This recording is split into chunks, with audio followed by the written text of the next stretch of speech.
rethinking metrics, what matters now? There's a lot changing in digital marketing right now, and it's time to be thinking about how you're evolving your reporting and communication with stakeholders. So I am Chris Skavish. I'm the co-CEO of 2 Octobers.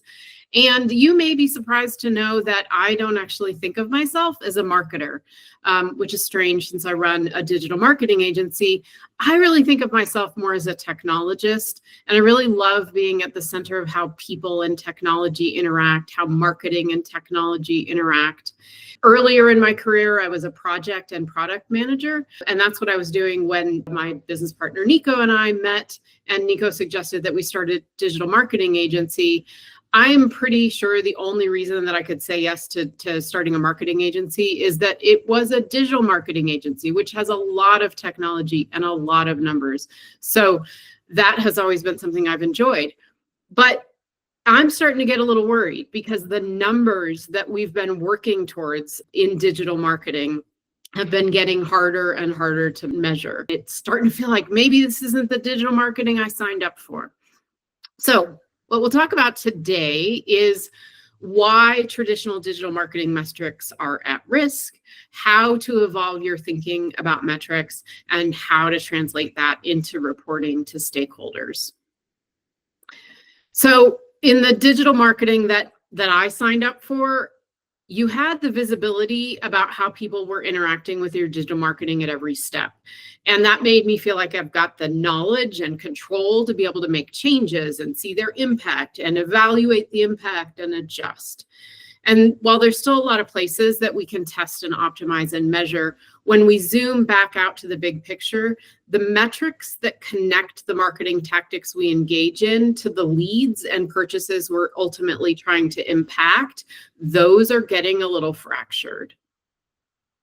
Why is that? Attributing conversions by channels is tough because of a lot of reasons, and they've been adding up over the past couple of years. So privacy laws changing what we're able to track. Platforms, we're starting to call these zero-click platforms. Google is over time has been keeping more of its users on the Google search results page instead of sending users off to websites. But I would expand that behavior to what's happening in LinkedIn. You know, LinkedIn is not a place where you share links. LinkedIn wants you also to be just posting in their platform, getting comments and engagements and keeping users inside that platform. More people are using ad blockers. Multi-device journeys. We've always known this happens, and we sort of, try not to look at it. The idea that I might be using my phone to start my journey and research, and then I go home and I use my desktop computer to finish that. Or maybe it's not even me who finishes that purchase, it's my husband who finishes that purchase. All of those things mean that the ability to track from visibility to purchase is really fractured. And then the other thing that we're tracking really recently is the rise of agents. So agents from AI agents are interacting with your website, and they're not sending users to your website. So an AI platform is another zero-click platform, sending out its agent to go and take a look at your website and then rewriting your answers in its own interface to keep its users inside of there. So the amount of agent traffic that we're seeing on websites far exceeds the amount of traffic that we're seeing referred from those AI tools to our website. And what I'm concerned about especially is that website metrics, the amount of traffic that I'm getting to my website is changing significantly because of all of these reasons. Search and AI tools are answering people's questions inside of their platform. Other platforms keep people inside their platform. So people just don't need to click through to my website. So I think in coming years, we're going to see our website metrics decline, the volume of traffic looking at our websites decline, because people are interacting with our brands in lots of other places and getting influenced there before they finally decide to come purchase somewhere on the website. So if you have some of those metrics that are affected by these changes as the ones that you're reporting on, it really means that you're going to have to start thinking about changing those metrics, expanding how you talk about what you do and what your impact to the business is. So in what way can you do that? First of all, let's take a look at some of the metrics that I think we should be relying on less going forward. First of all, organic keyword ranking. If you have been looking at keyword ranking, especially if you've been reporting on keyword ranking to stakeholders, I think that is really at risk. Ranking is still an interesting number. It's directional, but ranking is influenced by how the search engine results pages are changing. It's just really not as informative as it used to be. Organic traffic volume, you've probably seen a lot of reports around this. A lot of websites are reporting that their organic traffic volume is down over the past couple of years, but this year in particular, as Google starts to answer more of its query with its AI overview, and people are really satisfied with the answers they're seeing right on that page. That doesn't mean there's not value in showing up on that page and being mentioned as a source for AI overviews. All of that is really valuable, but you can't track the value and impact of that by looking at your organic traffic volume. The same goes with website traffic volume. It's affected by the same things, by organic traffic declining, by people being satisfied with the brand exposure that they're getting and the questions they're getting answered off of your website, on social media platforms, and on AI tools. And I would argue even cost per acquisition or return on ad spend for individual channels is at risk. I think we've known for a while that when you report on the return on ad spend for Google Ads or for Meta, that number is fraught.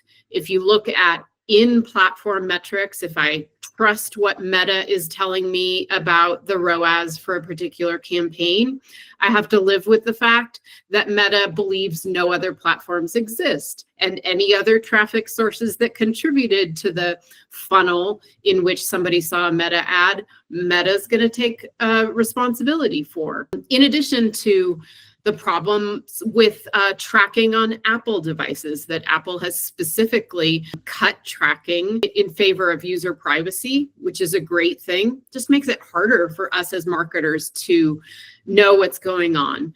I still think that CPA and ROAS for individual channels is a valuable metric for understanding directionality of how well our channels are doing, but we need to start thinking about additional ways that we can test the value, evaluate the value between different channels of marketing investments that we're doing. So what does that look like? Well, let's go back to our funnel, our classic marketing funnel. Every time I show this, I want to remind people the customer activity is not actually a funnel. No user actually goes from step A to B to C to D.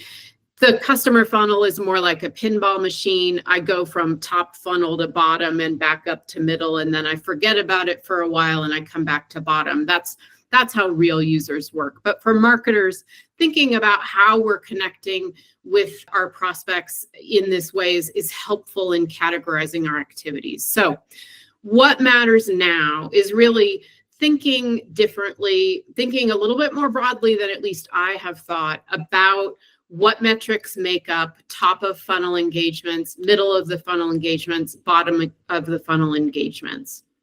So what does that mean more specifically?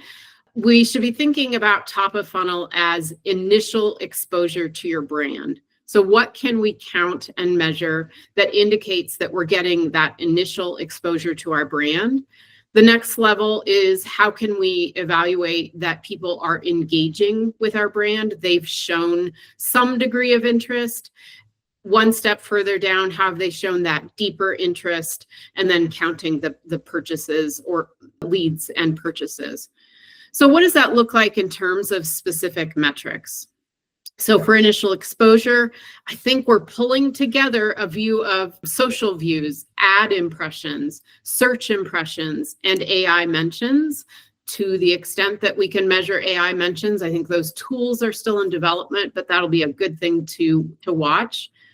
At the engagement level, I think we're combining metrics like comments and shares, brand search impressions, ad clicks, web page views, scroll depth on pages, deeper interest. So people who are actively saying, yes, I'm interested in this. I want to know more. I want to be a follower on your social channels. I want to subscribe to your email. I'm adding something to my cart. I'm attending a webinar. I'm reading an email. And there's also an expanded way that we hopefully are thinking about conversions beyond just saying, what's the lead? If leads are what we're generating, that we're also thinking about what is the lead to SQL rate, how qualified are those leads in effect, and what's the lead to close rate.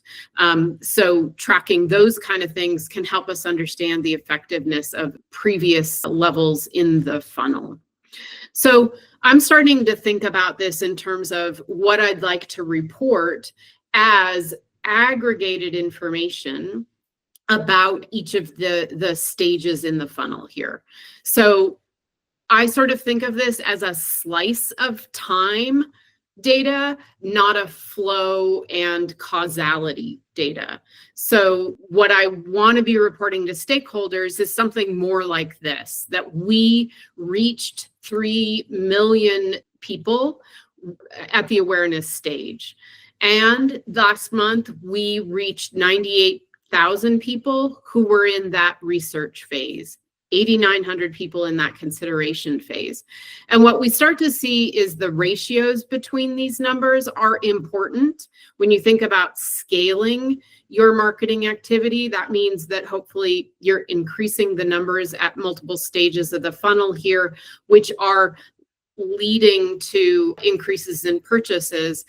But we're relying less on reporting that says, because we got 100 clicks in Google Ads, we got 10 purchases in Google Ads, because it is actually more complex. And we need to start acknowledging and messaging that that $100 was not the only thing that influenced those 10 purchasers.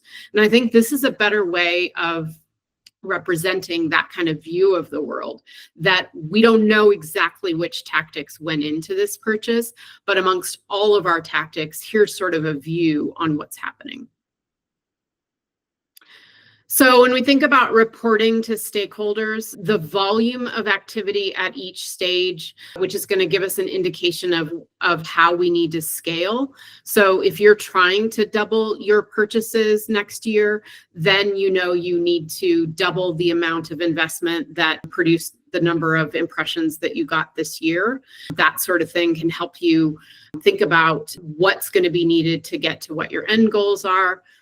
Shifting to cost per activity metrics. So what's the cost per decision to do something, like the cost per email sign up, the cost per purchase then, and then the overall customer acquisition cost. So what is the overall amount of money that we invested in marketing? What is the overall number of customers that we acquired in that same period? And that being the metric that we're really trying to optimize and improve. I am so interested in numbers that I've thought, hey, if I just show the numbers, everybody's going to get it, and they're going to love those numbers, especially if those numbers are good. And experiencing that I get better engagement from stakeholders when we do a little bit of storytelling and we do a little bit of anecdotes, sharing anecdotes about specific situations, and sometimes coordinating with sales to get these kind of stories can help us really tell the story a little bit better and make it a little bit more present in how our executives are experiencing the reporting that we're doing.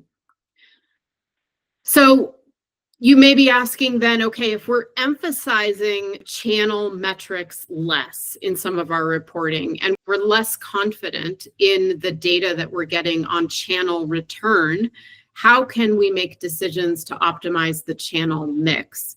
And these are some ideas. These are not solutions, but I think things that digital marketers need to be experimenting with and getting more comfortable with.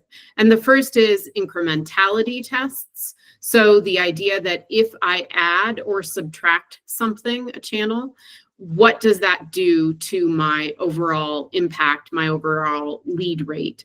So you can do that on a geographic basis. So turn ads off in one state versus another. You can do it with time, so month by month, quarter by quarter, and measure what the impact is. This is a way that marketers for decades have done testing around the impact of different channels, that because we had data, digital marketers haven't necessarily had to do as much. So understanding how to do that, getting some of that testing into your methodology is going to be valuable. Thinking about marketing mix modeling, which is a method of using a lot of different data points to predict your impact in different channels. There are more and more tools being offered for marketing mix modeling, some open source models coming out. This works best if you have a lot of data points, and it's a little bit harder to pull off if you're a small business, but it is something to be taking a look at and getting on your radar. And then the other thing that I'm learning to reappreciate is qualitative data, understanding a little bit more about the stories that make up some of the users that are experiencing our marketing, communicating with sales to sort of get some of that input can help us tell a better story and make our marketing come alive and our marketing data come alive a little bit better. So those are some ideas I would have for you as you think about this transition. I don't think any of us know exactly what the right answers are right now as we rethink these metrics that are changing in real time, as user behavior changes in real time. It's really about adaptability. And hopefully these are some ideas of how you can change your thinking and be more adaptable in the future.